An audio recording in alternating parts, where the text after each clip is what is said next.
All right, morning, everybody. It's like it's 8 o'clock. Time to get going, bright and early.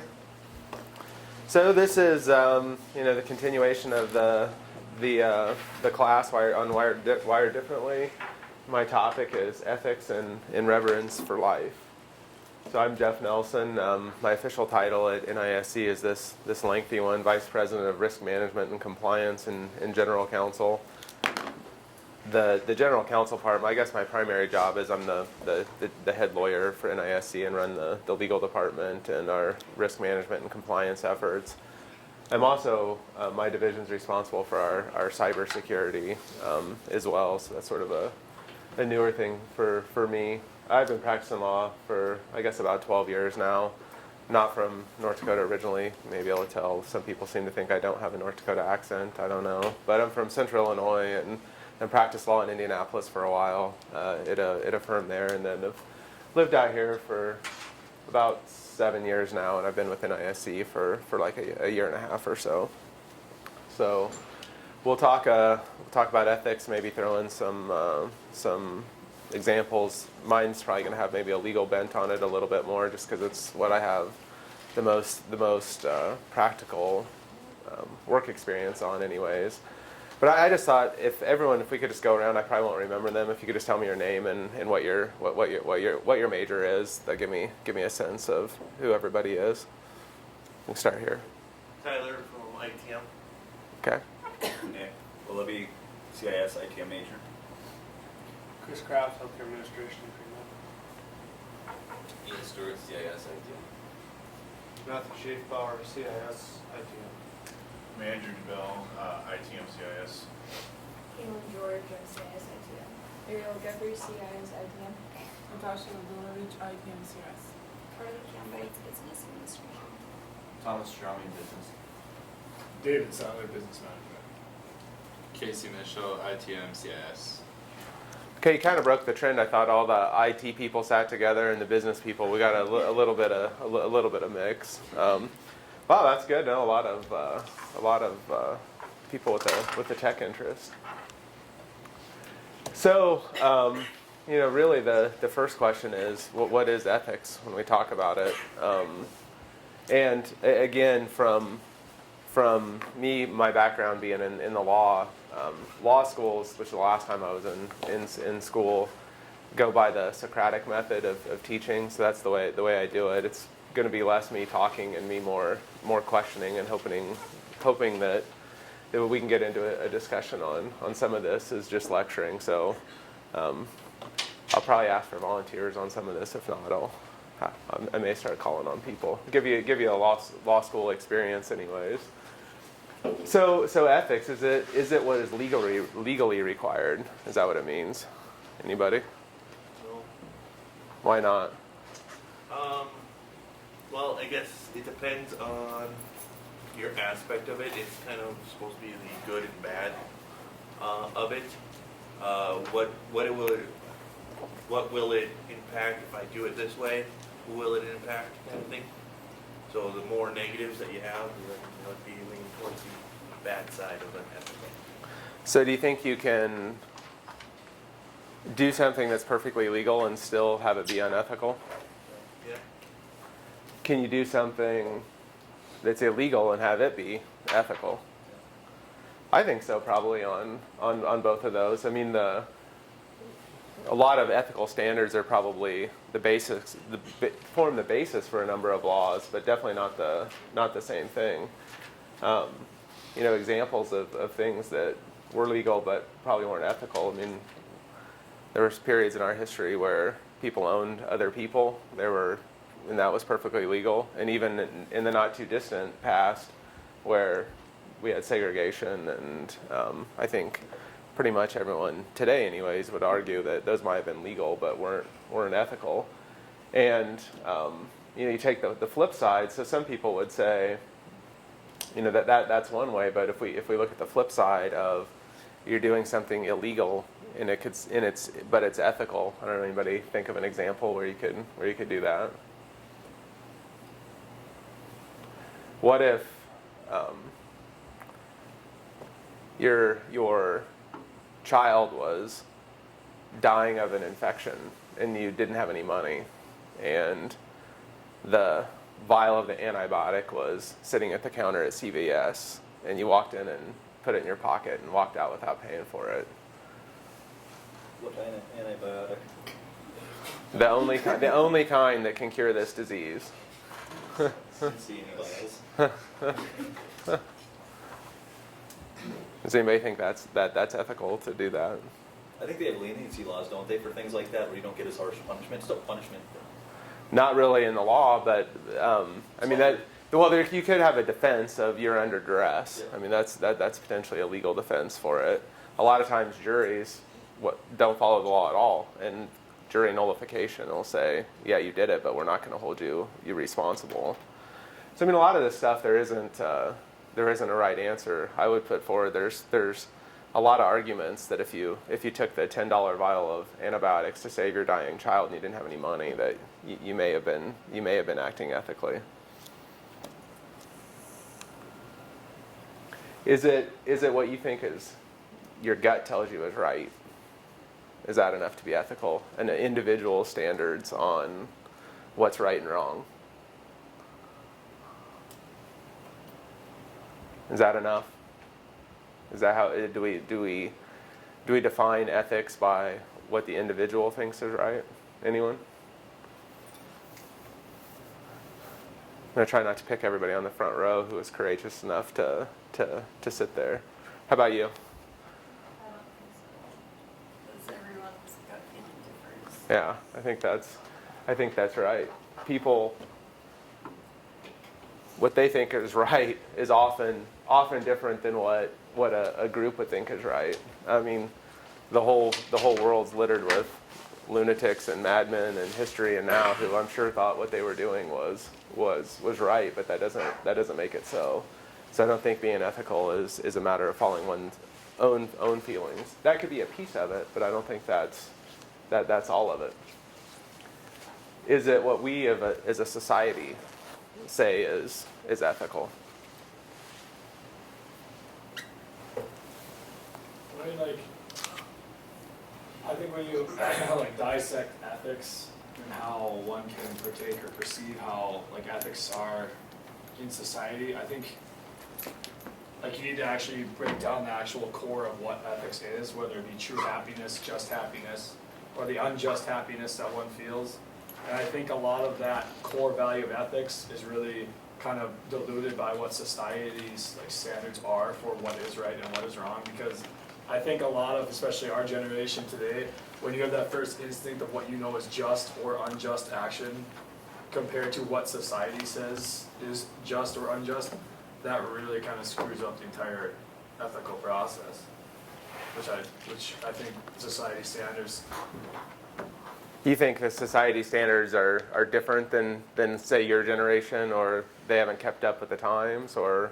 Well, I would say that I think that, okay, I know in previous generations when the actual business model was more blue collar, hard work, putting forth your effort, energy for the team, for the energy, whatever, and what you get is what you get. You put in the work, so then you have that business ethical mindset of I did everything I could for the team, this is how it goes. I think today ethics are maybe very loose, and I think that if something goes wrong, or maybe we don't get the result we want to the desire that we want, we think that it's not our fault. It's that that we should be handed more. And if I don't feel right with my true result, even though it's my effort with the team, if it's not what I truly believe is right towards me, then I think that society's out to get me, if society's just a flaw, so to say.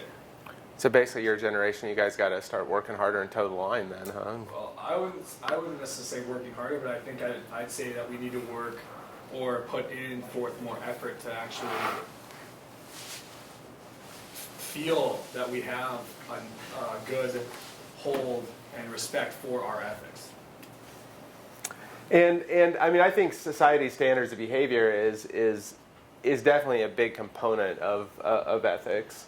And I think in most cases and most times, kind of the general societal standards probably are ethical, but not always.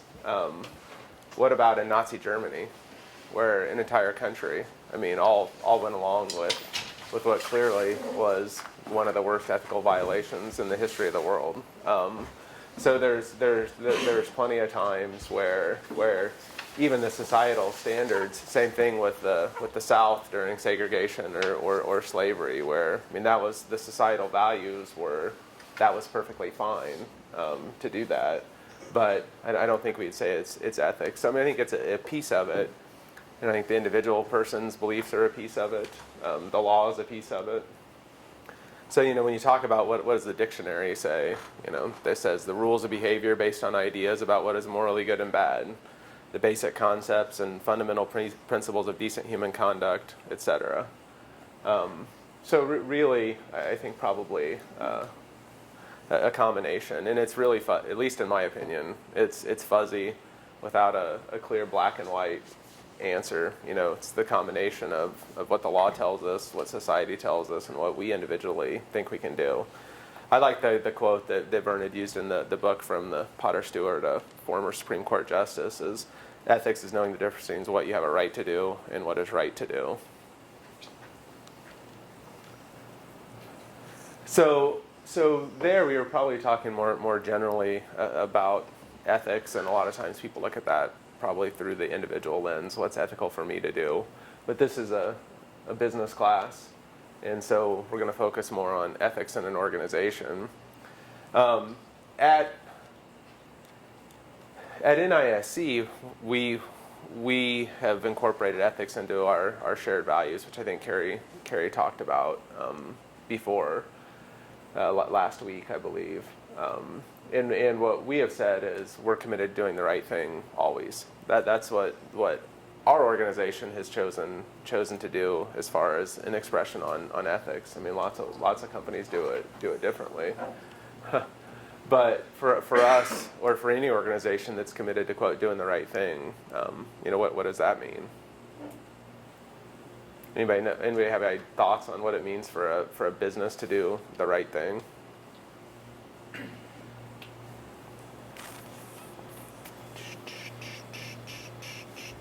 How about you in the green sweatshirt? Yeah.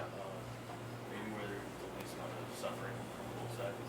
Least amount of suffering from both sides. Like where least goes wrong. Does a business have to do the right thing is it by its employees, by its customers, by its investors, by its banks? Which one of those? Or all of them? What if there's a conflict between what's the best thing for the owners or the employees?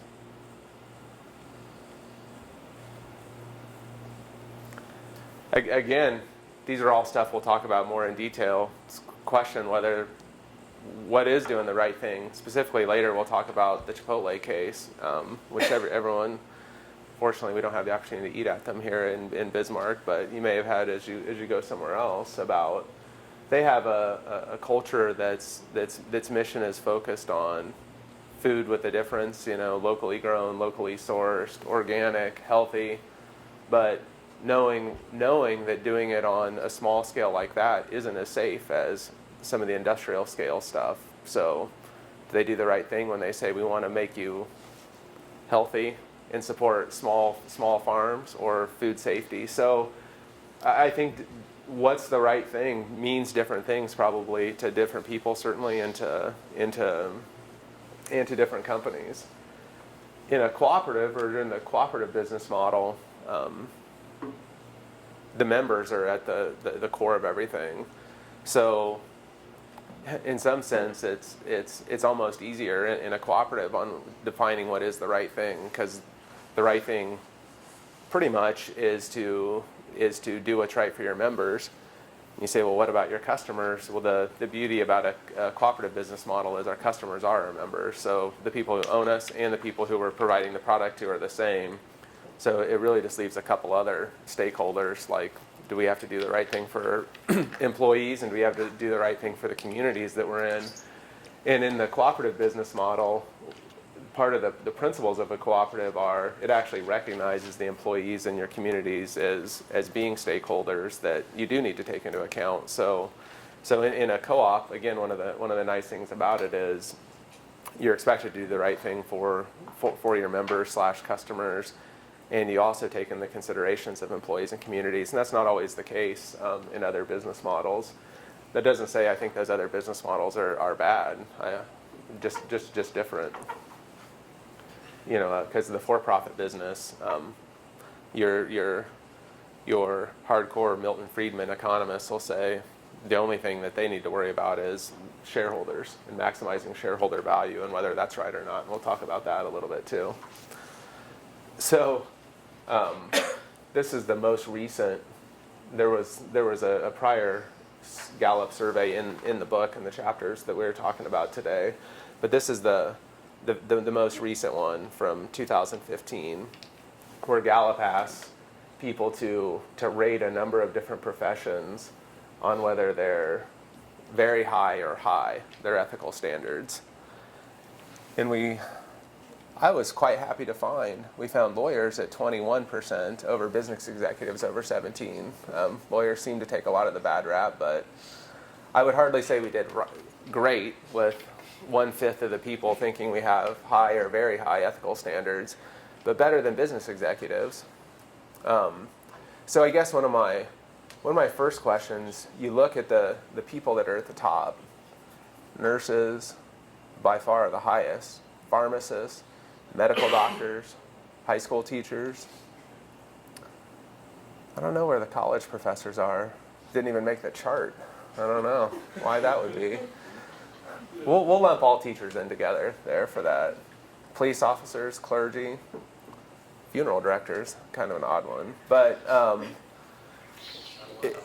if you look at that group, what things in common do those top groups have compared to some of us bottom dwellers, real estate agents, business executives, stockbrokers, car salespeople, telemarketers, and then our friends in Congress and lobbyists at the bottom. But you know, you see a couple of groupings in there. What do the top ones have in common, and the middle ones?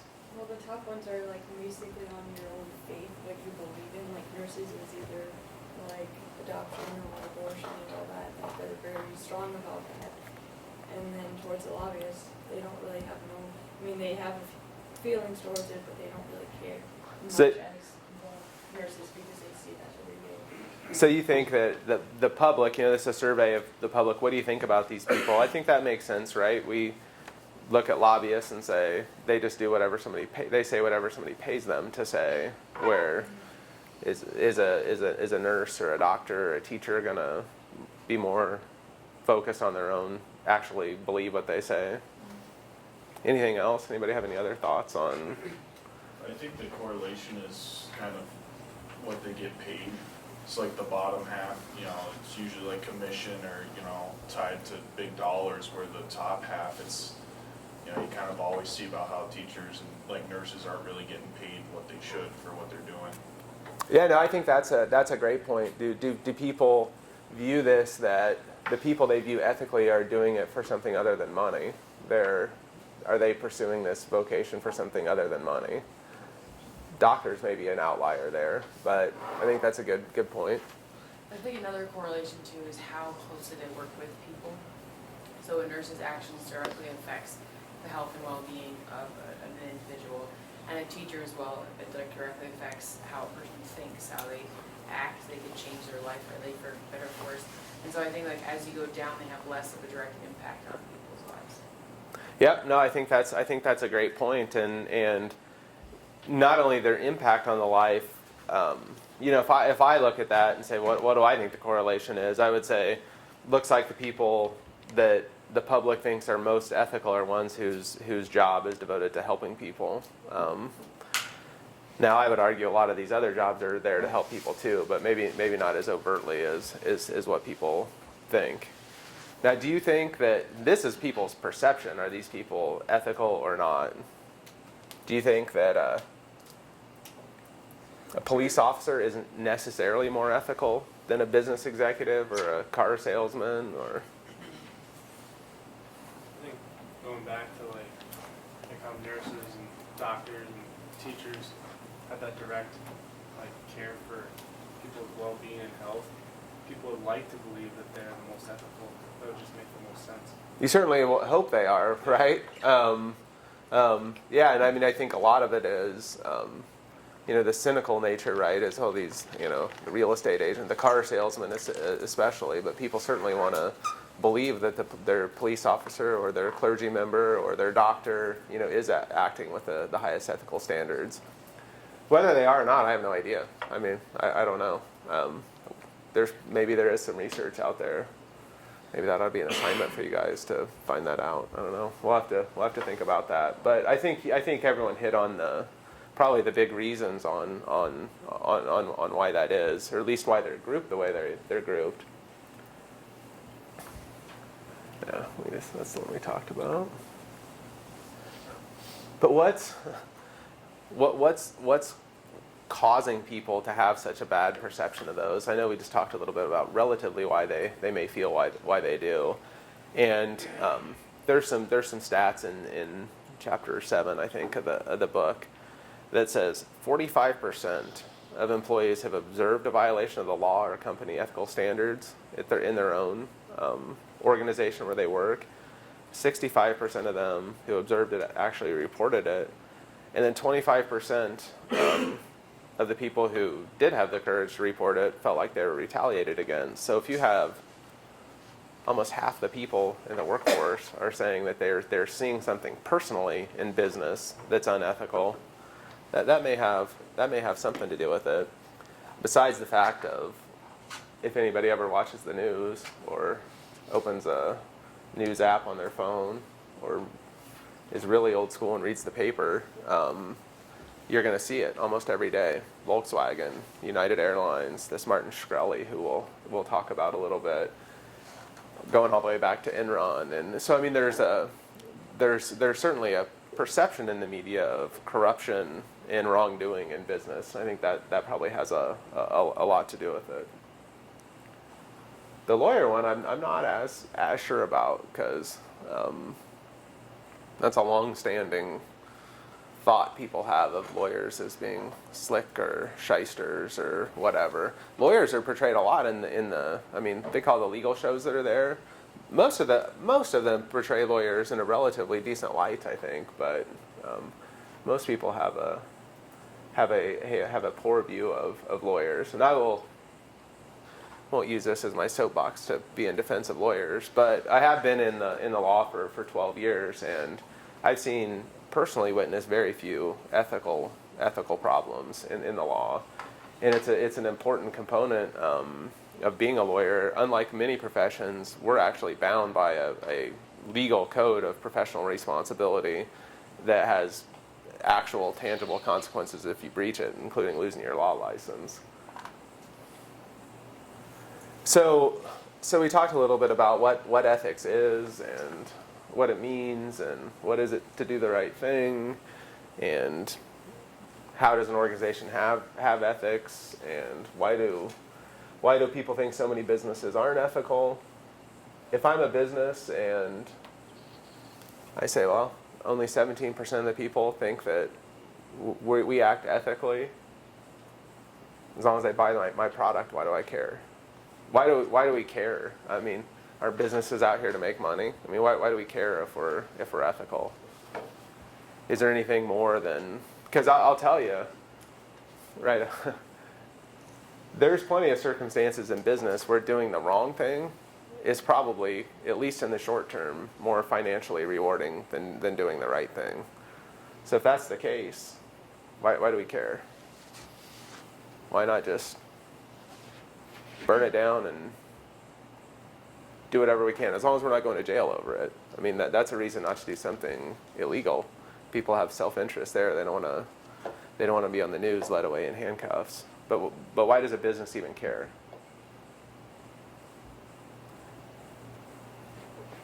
I mean, I guess they care on the human side, right? A business is made up of people. I mean, most people want to work somewhere where they're not I would say today, right, most people want to work more at a Google than big tobacco, right?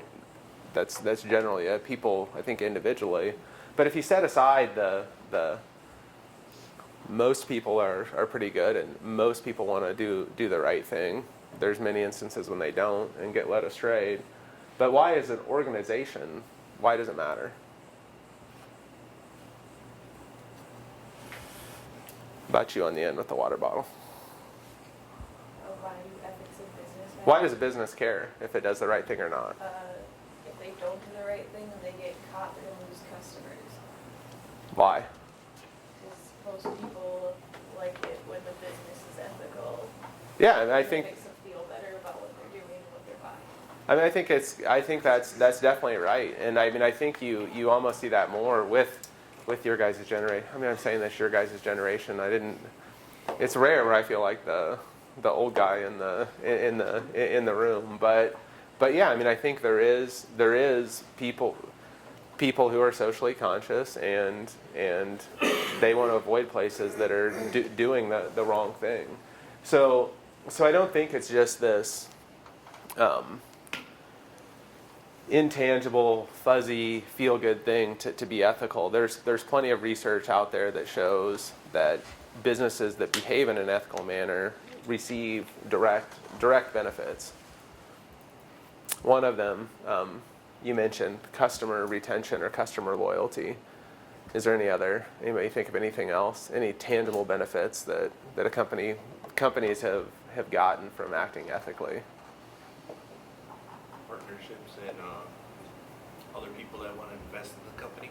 Yeah, I think raising capital, getting access to funds. It's a big industry. Just the socially responsible investing communities is pretty large. But yeah, shareholders, for a number of reasons, want where they're putting their money to be ethical. One, because of the sense of we want our companies to do the right thing. It makes us feel good. Two, there are plenty of studies that show financially a business does better that doesn't have these big ethical problems. I already mentioned one. You avoid fines or jail time. That's important. As a lawyer, I would tell you that's really important. Your brand image and reputation. We talked about that. Access to capital. There you go. That one right there. Financial performance. Lots of studies saying that in the long term, the companies that don't have these ethical issues perform better financially in the long term. Like I said, there's plenty of examples where in the short term, the shortcut may be good for the time being, but not in the long run typically. Most of these ultimately come to light. May not be in a month or a year, but most of the stuff comes to light eventually. Employee recruiting, retention, and productivity. So I said people want to work at Google or Tesla, the places where they think they're changing the world, doing the right thing, as opposed to working at big tobacco anymore. Customer loyalty, you guys mentioned that one. Preventing regulation. This is an interesting one, and one we'll talk about when we talk about Martin Shkreli a little bit as well. Business has to police themselves a little bit. If not, the government steps in and says, okay, here's some more rules and regulations. Again, good business for lawyers, not for business though. Employees, they want the high ethical standard. So again, this is a class to discuss the cooperative business model. So it's a little bit different, I think, the cooperative nature and what its impacts on ethics are.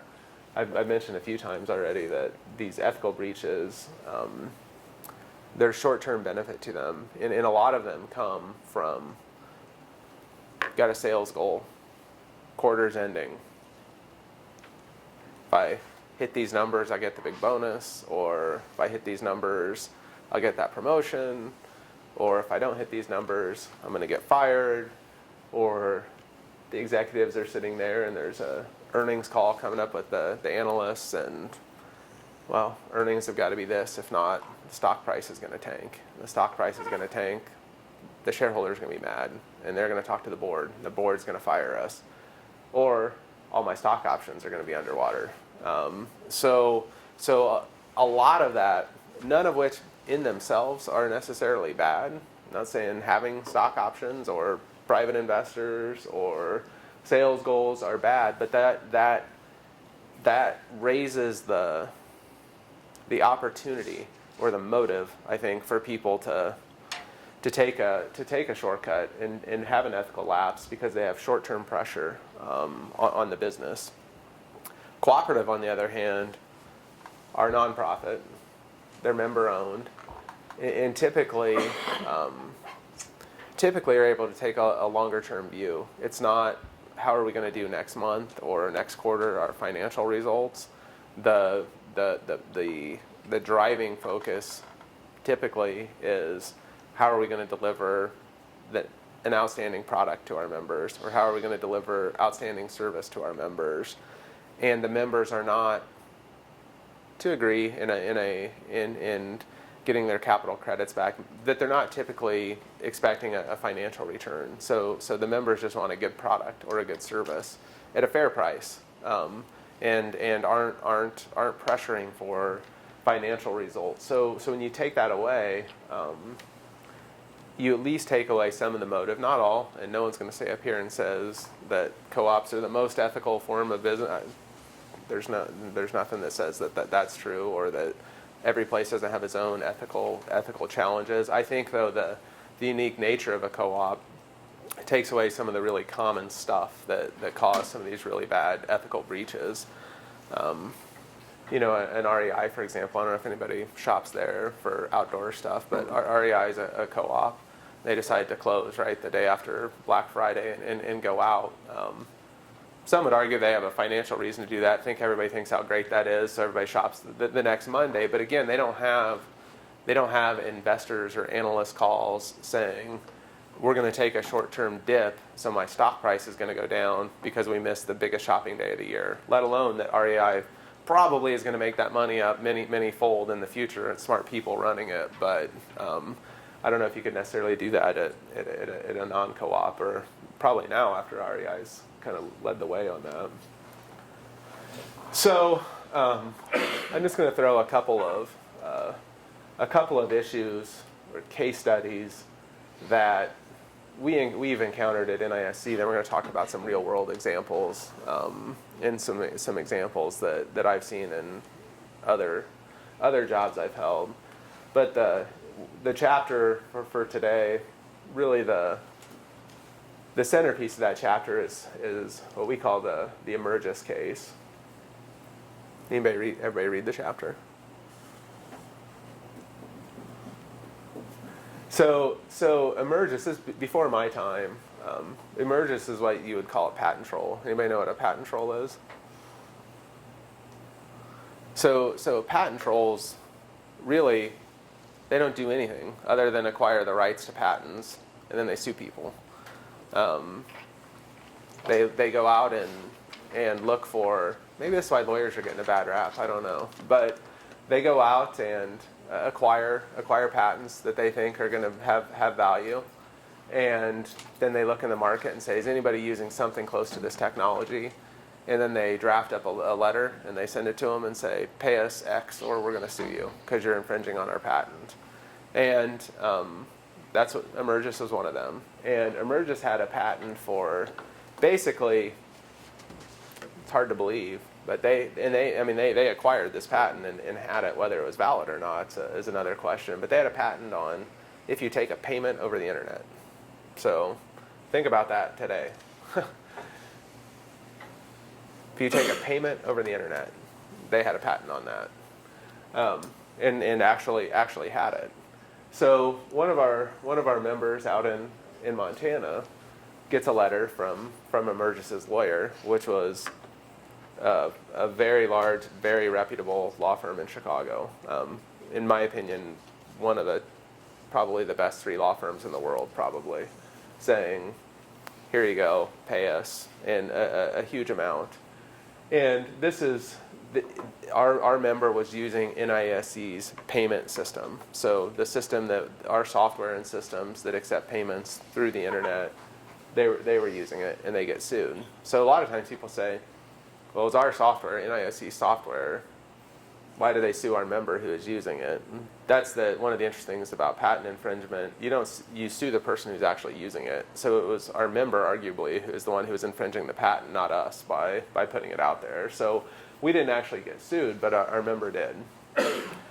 And so we have a relatively small co-op in rural Montana, gets a letter from one of the largest, best law firms in the world saying, oh yeah, that stuff you bought, that infringes on our patent and you owe us a bunch of money. I can't remember what the actual demand was, but it was a serious amount of money that was going to be problematic for them.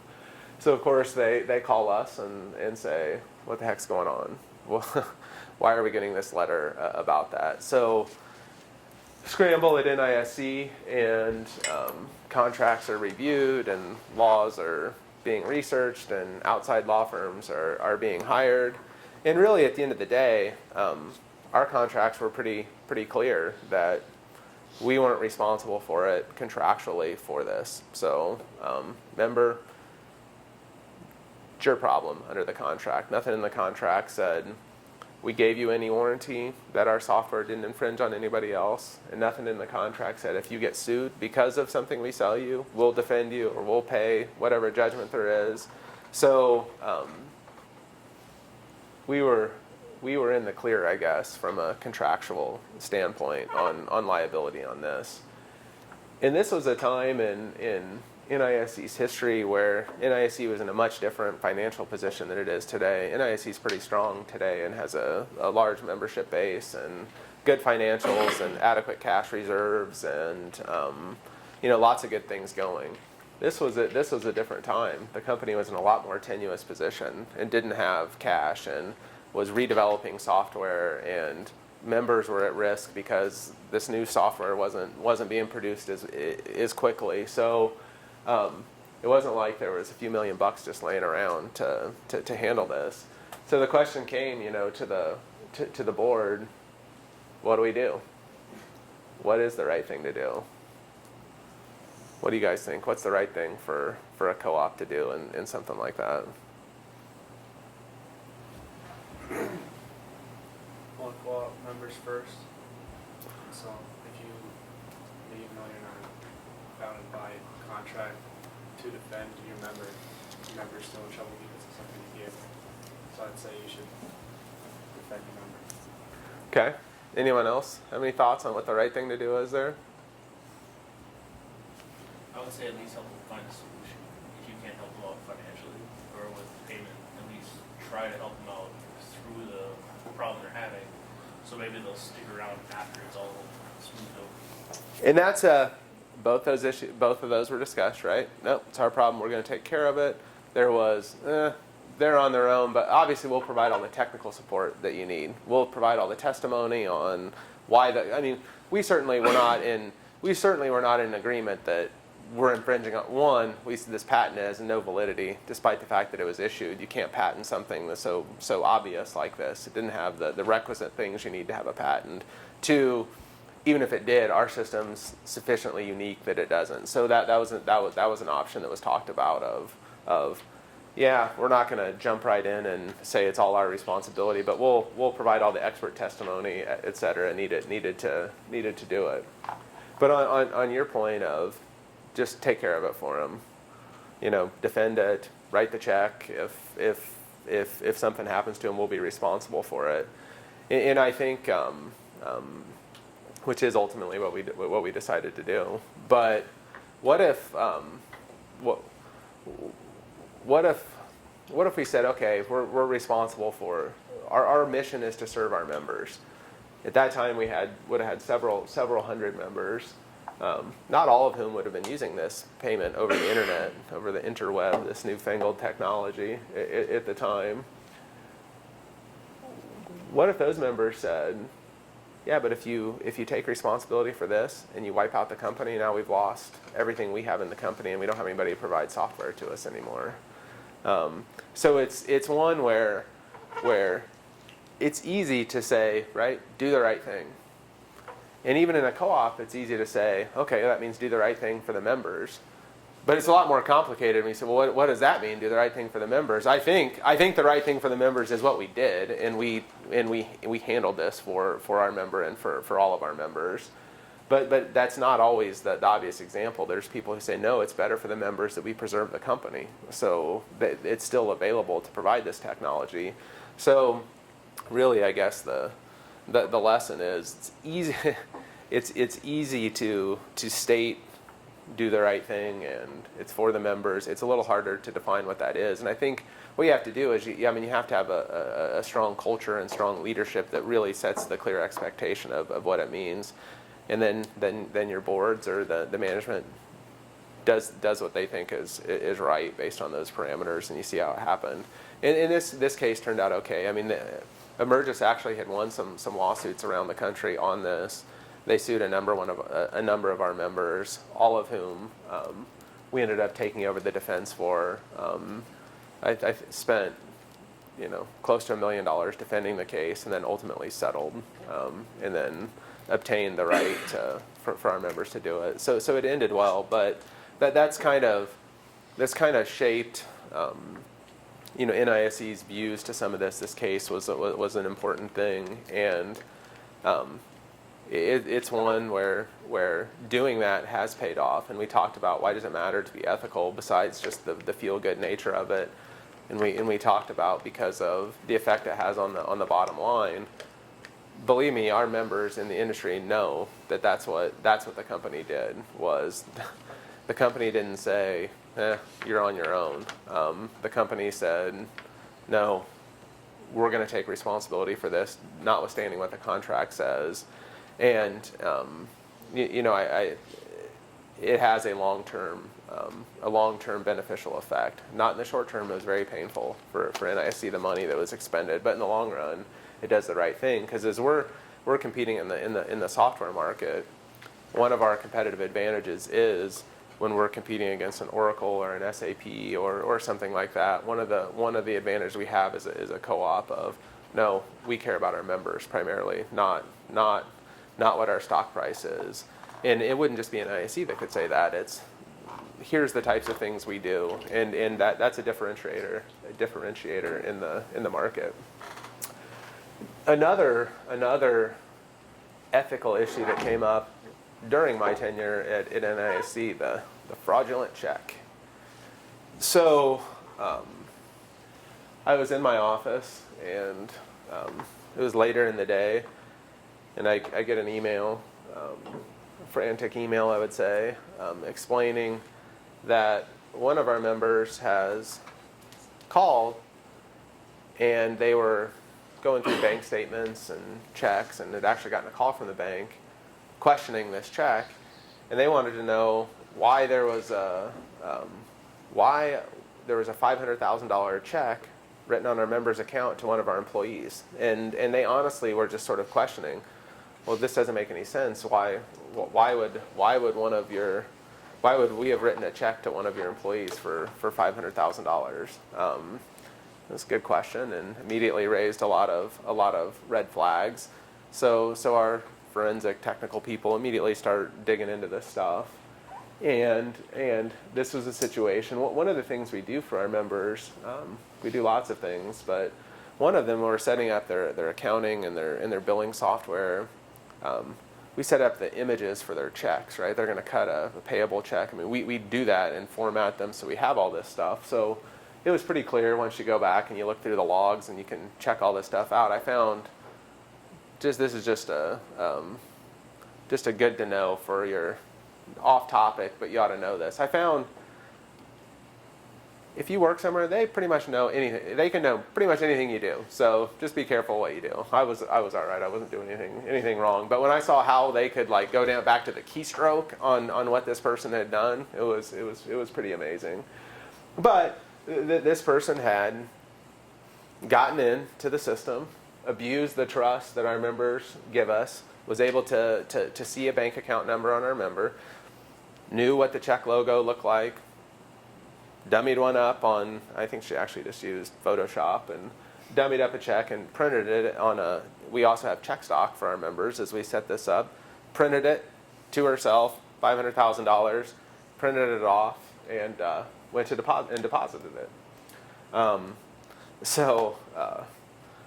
Long story short, I mean, that was an interesting thing when I had the discussion on, so why did you do this? Well, first you get denial. I didn't do it.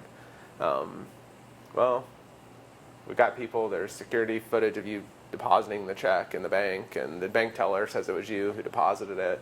Oh, I just had a whole pile of checks and it just got mixed in there. I didn't mean to deposit it. I accidentally deposited this $500,000 check. And so you didn't know about it? No, I didn't know about it. And I said, do you have the deposit slip from that day? Oh yeah, I always look at the deposit slip. I have it. And she's like, okay, I'll go get it. And I'm talking to this person on the phone, and comes back and I said, what's the deposit slip say? She says, oh, $502.82 or whatever. So people get delusional about this. But it was one where it was a no harm, no foul. Our member's bank actually questioned why she had misspelled, she had transposed an account number wrong, so the person was kind of sloppy, and the member's bank caught it, and no money was ever gone. And we did a thorough investigation to see has this woman done this to any of our other members or done something similar. And we did a pretty exhaustive investigation of that, but you can never be 100% sure that you caught everything. So the question comes up, well, what do?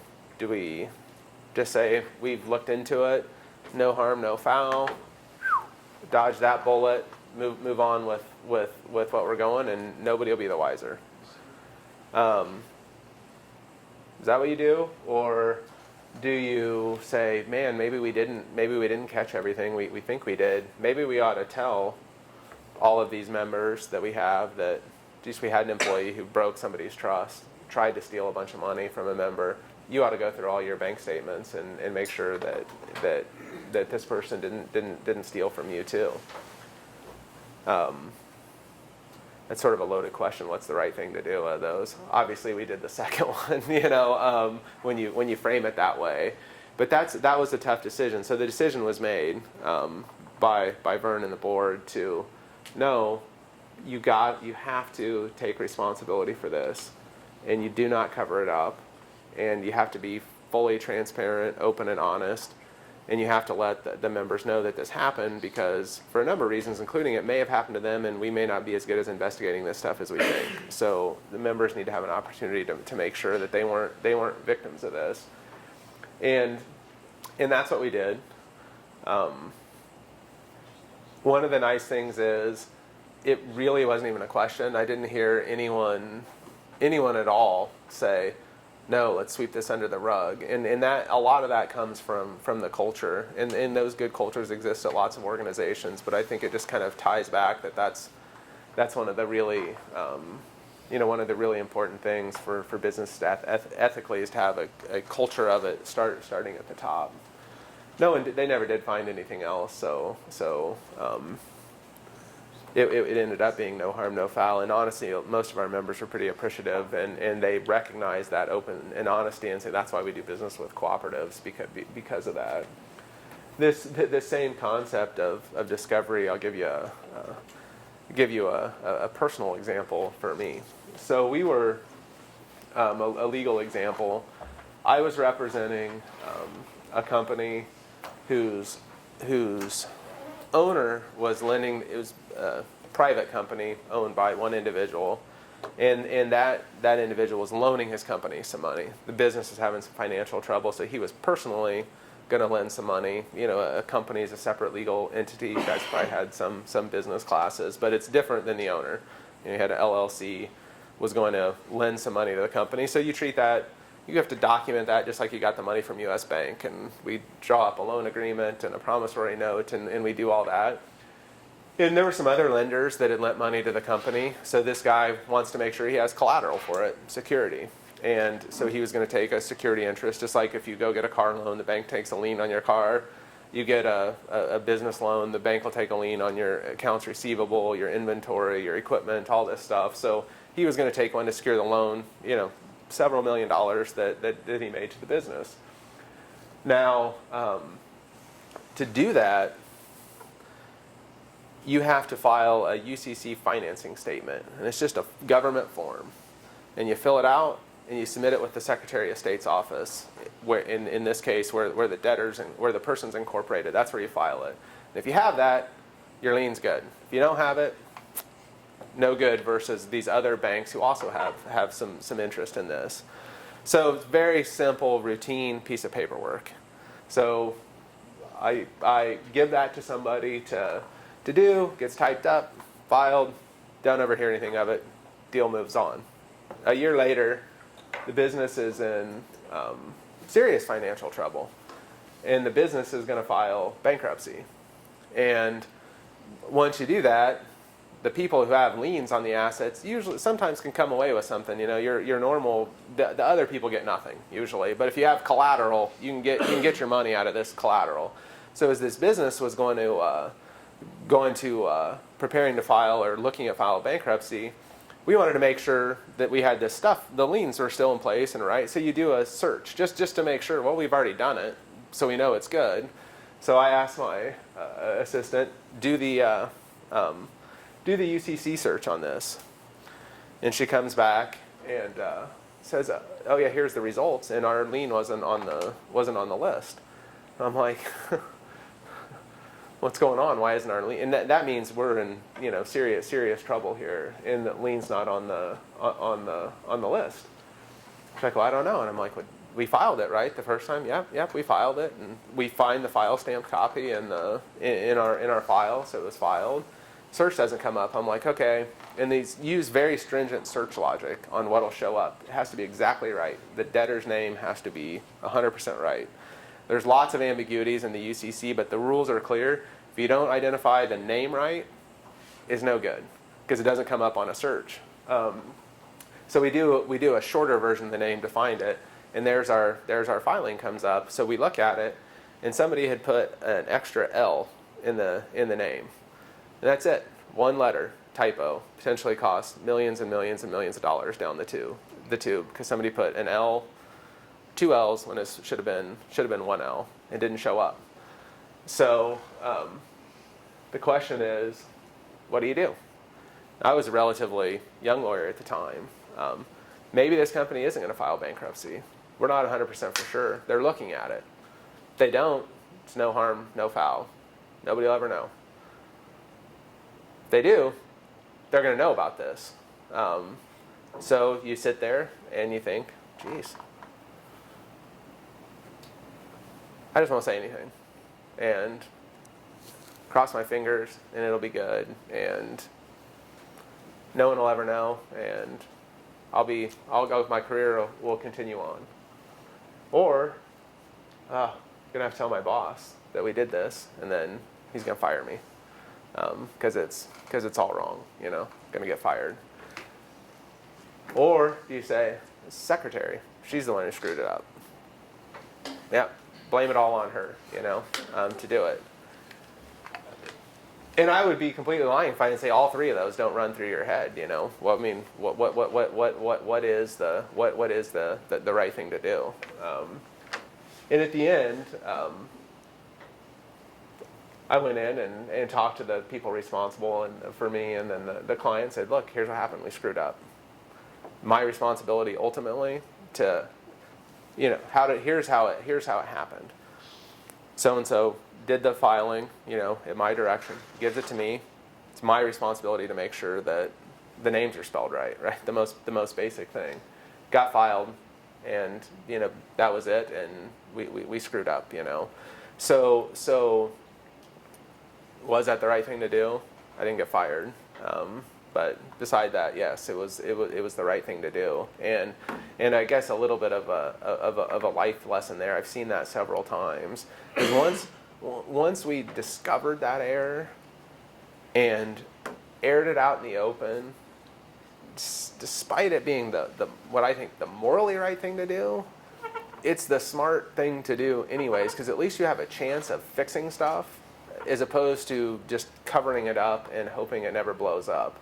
And I've seen it time and time again in the legal thing. So if you get anything out of this whole class, if you're ever in a situation where you work and something gets screwed up, always better to come clean about it. And here's what happened, and take responsibility, and don't throw people under the bus. And I'm not going to say you're not going to get fired for doing that. You might, if you work with the right people, you're not, because everybody makes mistakes and they appreciate people that are honest and open about it.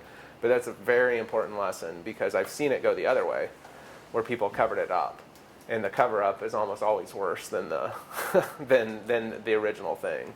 And so here, again, all's well that ends well. I put it out.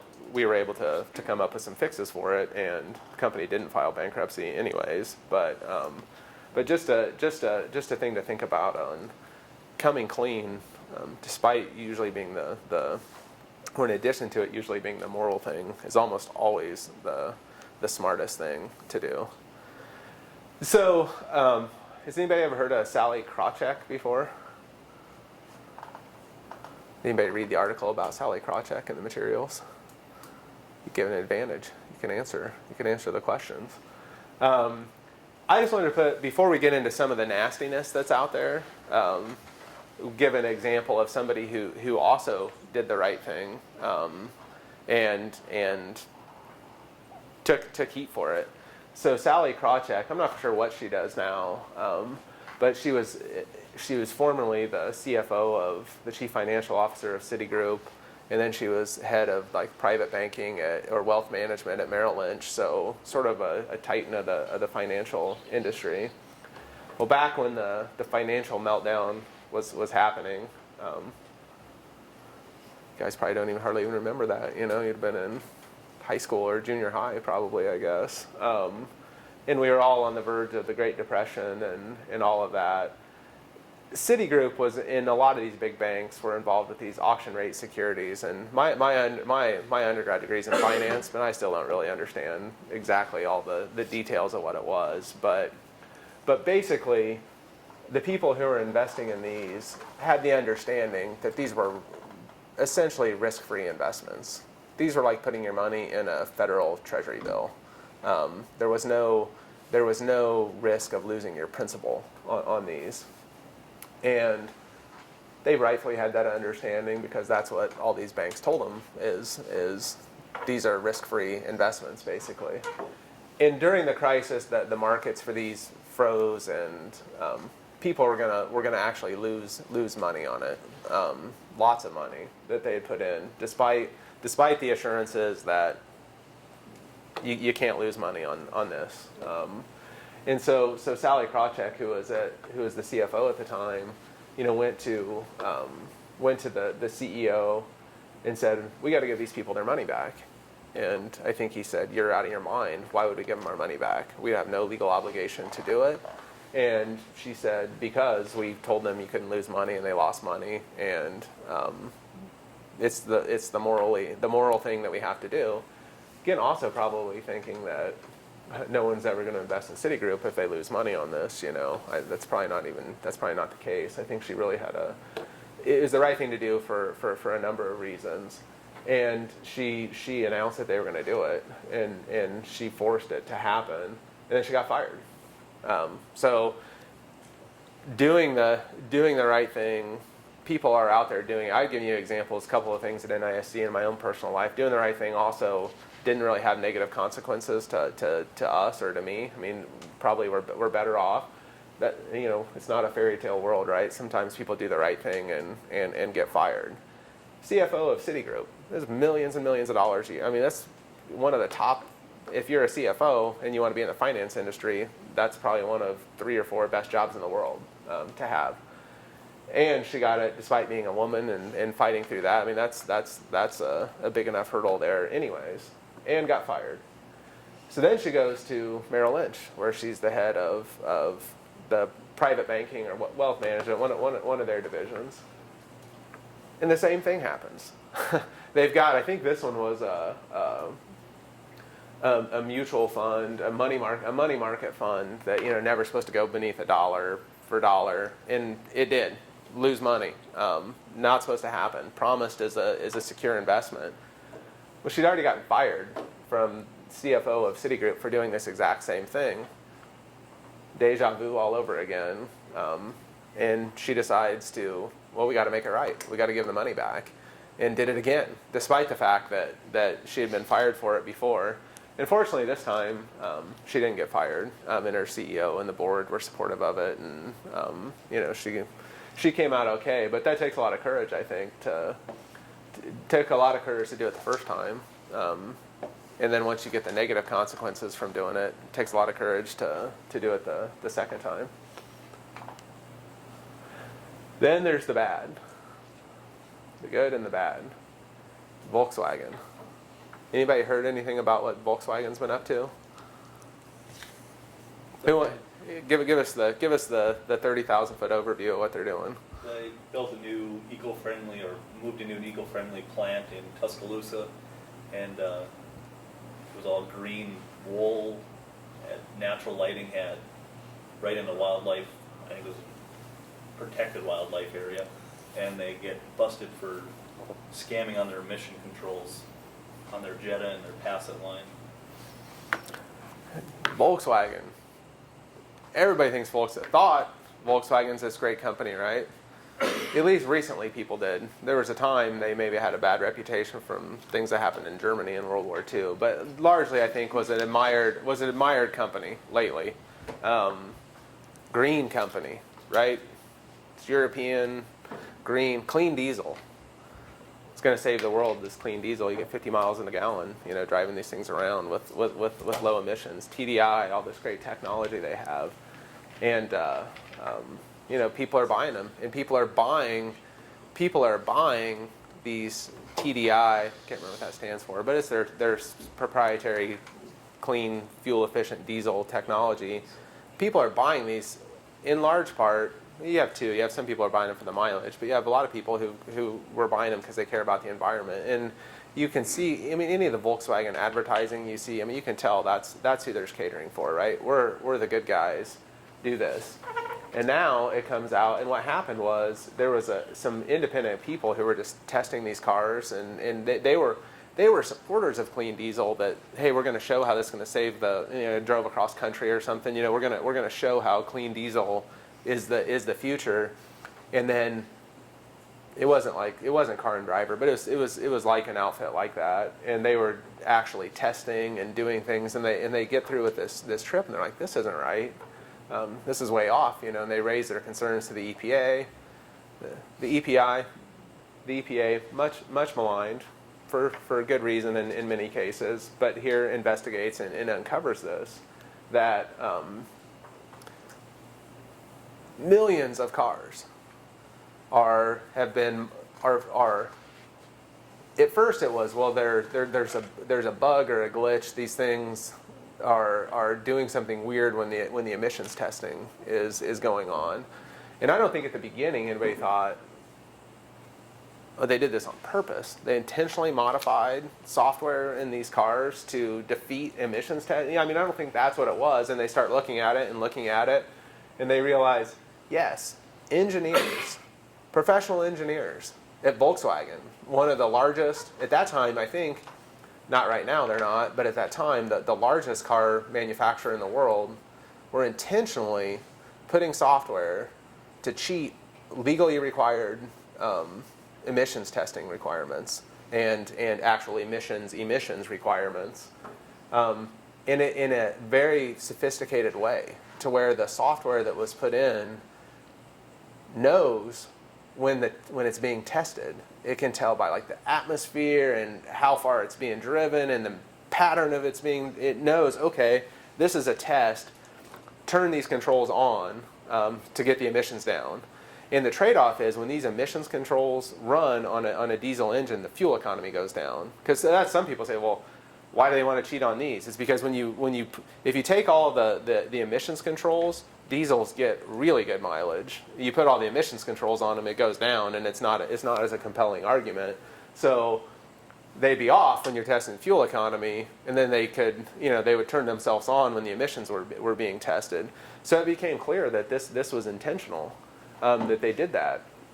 And not only, you can't do this to millions of cars. This is Volkswagen and Porsche and Audi, and I don't want to say some other brands in case I don't have the Volkswagen family right and they sue me for saying this if they hear about it. But millions of cars produced at different locations. It's not one engineer who said, hey, I'm going to do this. This had to be multiple people involved in this. So, now the big question is, well, one, what's the fallout so far from it? We talked about what are the benefits of being ethical.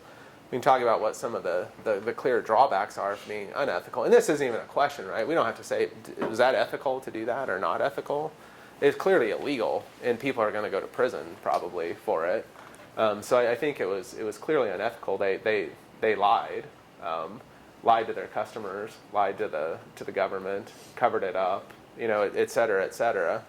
But I think right after this broke, Volkswagen's stock was down like 40%, so lost close to half the value. The fines are going to be billions of dollars in fines. They're going to have to recall potentially millions of cars, billions and billions of dollars. Volkswagen will probably survive this, but this is something that could actually have enough impact to destroy the company to where it would no longer exist, which is, it's hard to believe a company that's been around, for probably close to 100 years and is one of the most recognizable brands in the world that could theoretically be out of business because of some decisions that probably not just a few engineers made, but decisions that at the engineering group could have put them out of business. So there are real world implications of it. So I guess the question is, how in the world does something like this happen at Volkswagen, where teams of engineers can knowingly violate the law and do something like this? How do you have a culture that would allow a group of people to do something that could destroy the entire company? Where's the oversight and control? This is like some of these big banks you see, these rogue traders, if you ever see this, where some guy at their trading desk in Singapore, back when probably again a little bit before your guys' time, sort of around the financial crisis time, where there's a trader, one guy. They don't have controls in place where almost put JP Morgan Chase Bank out of business on losses. Doing whatever he wants, betting on whatever, losing billions of dollars. But at Volkswagen, how could they let this happen? What do we think? What do we think might be going on at the culture of Volkswagen that this could go? We just have a few more minutes today, and when we don't get through it, there's actually an article in the materials that says what's rotten with the culture of Volkswagen. So you can read that, and then we can talk about it more. My guess is that it started off small, so you have like little things slide here and there, and so you get more accustomed to letting little things slide, and so you gradually kind of step away from doing the right thing until something like this no longer seems like such a drastically unethical thing because you've been slowly building up from it.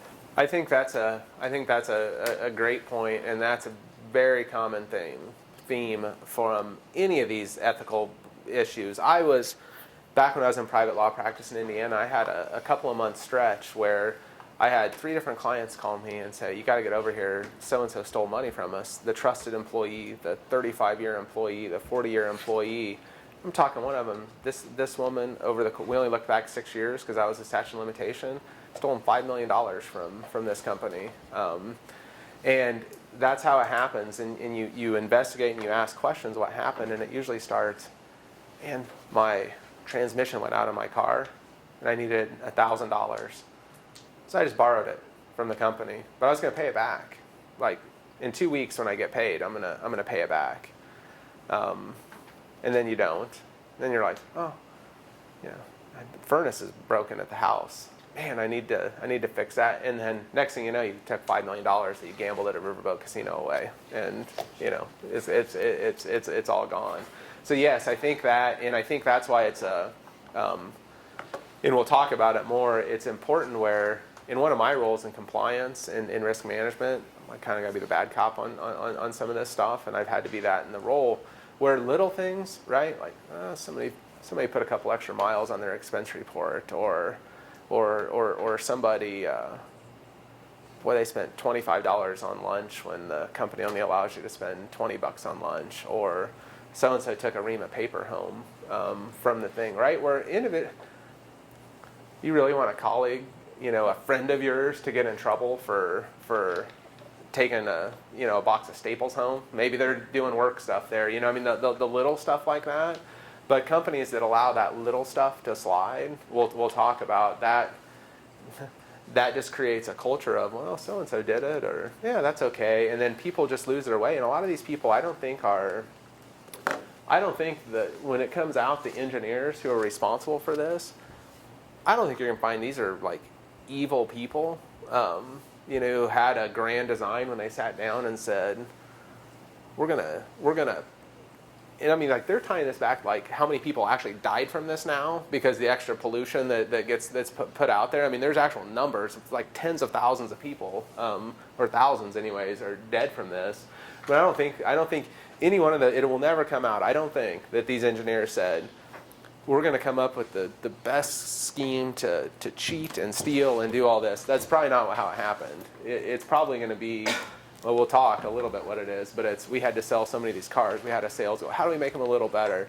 And there probably was a culture that said, you can cut a corner here. It's no big deal because it's for the greater good or whatever. But yeah, that's a good thought. And I think we can talk more about it on Thursday.